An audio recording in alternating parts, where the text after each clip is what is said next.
humoriste de talent. Oui, il vient du Maroc. Mesdames et messieurs, tous ces hauts la joie, tous ces hauts la jolie, tous ces hauts la belle, tous ces hauts tout ce que vous voulez. Rajoutez vous-même des adjectifs. Tous ces hauts, c'est aussi ça. Et là, on a le Maroc. Mehdi, mesdames et messieurs, sous les génériques.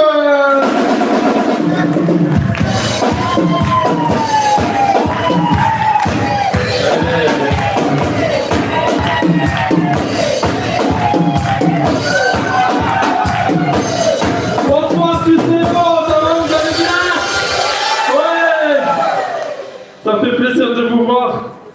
Moi, Lauriane, j'ai l'impression qu'elle m'invite juste pour avoir l'argent de la Royal Air Maroc. Du coup, je viens comme ça, elle a l'argent, mais moi, j'ai toujours pas d'argent. Ça va? Super. Moi, je suis pas humoriste. Je suis étranger.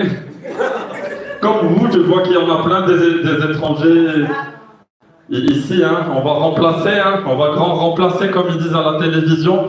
Comme ça, la France va enfin devenir africaine. Ah, je rigole.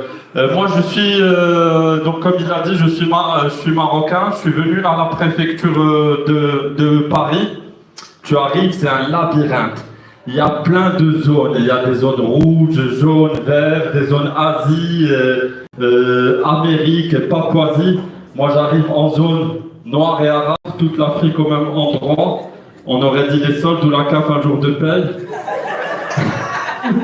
Moi, je viens, je dis bonjour, je voudrais le bureau des humoristes.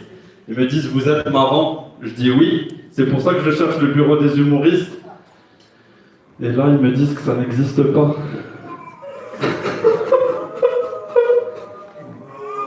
Ils me proposent deux solutions. Rentrer au Maroc ou rester en France sans papier. Comme vous pouvez le voir, je suis encore là. Il n'y a pas des policiers, hein? Ça va, il n'y a pas de policiers. Il y a des bébés qui pleurent, mais il n'y a pas de policiers. Je vous rassure, je me suis marié avec une Française.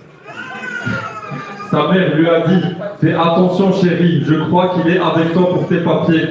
Je ne laisserai jamais dire ça. Je ne suis pas avec elle pour ses papiers. Je suis avec elle pour son appartement, pour sa voiture, pour son argent.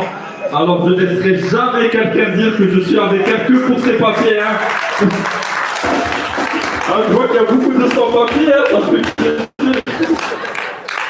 Mais bon, après je devais trouver une occupation, enfin un travail, hein. Je ne sais pas si vous connaissez ça ici.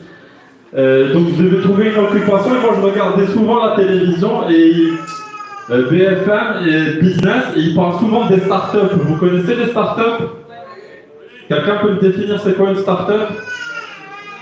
Non, personne. En gros, c'est une petite entreprise innovante qui fait beaucoup d'argent très vite. J'en ai créé 3, j'ai perdu beaucoup d'argent très vite. Mes start-up, elles ont start mais jamais up. Du coup, j'étais tout le temps dans la merde. Et bon, je me suis dit, il faut que je trouve une solution. Je suis reparti à la préfecture pour faire une carte de séjour auto-entrepreneur étranger. On ne change pas une équipe qui perd. Moi, dans ma tête, c'est simple. Tu cherches des clients, tu fais des prestations et on te paye. La vérité, tu galères à trouver des clients, tu fais des prestations et on ne te paye pas. Ah ouais, il y en a une, il a dit ouais. Il faut payer, hein. S'il vous plaît, payez. Comme ça, on peut manger. Et donc, je me suis dit, il faut que je trouve une solution. Et là, il y a le banquier qui m'appelle, il dit « Oui, bonjour Mehdi, votre compte est toujours en zone rouge. » Ah bon? Il n'est pas en zone noire et arabe? Il n'a pas compris parce qu'il n'était pas là au début du sketch. J'ai dit « Vous inquiétez pas, monsieur le banquier, j'ai une nouvelle idée d'entreprise, ça va cartonner. » Alors que j'avais rien. Heureusement, entre-temps, il y a une école qui m'a appelé pour être prof. Ah oui, oui, devinez de quoi? D'arabe, ouais, de couscous, de tagine, quoi d'autre?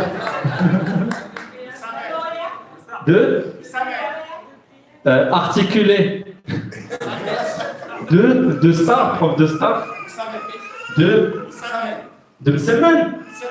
De semaine, ah oui, non, c'est pas les moussamens. Les semaines, pour ceux qui ne savent pas, c'est des crêpes marocaines que les Français aiment. Parce que s'ils veulent qu'on parte de France, on part avec le couscous, les tagines et les semaines, hein.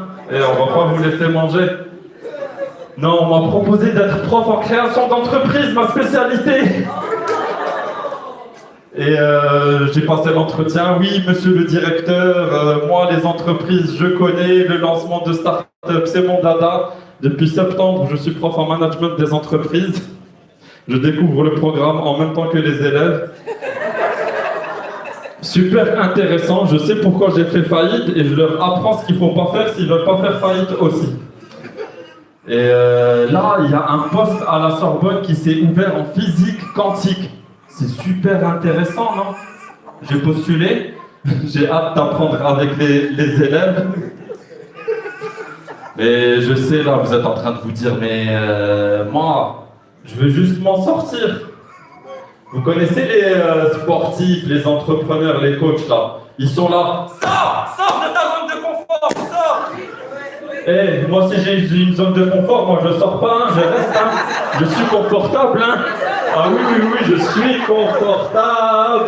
Donc franchement, si un jour vous me voyez à la télévision que je fais une conférence sur la programmation neurolinguistique, que je suis astronaute ou président d'un pays africain, je ne suis pas un imposteur. Je suis juste quelqu'un qui cherche sa zone de confort. Merci beaucoup tous ces hauts. Faites un maximum de bruit pour notre ami qui tambour, il fait les tam-tams, la batterie, c'est déjà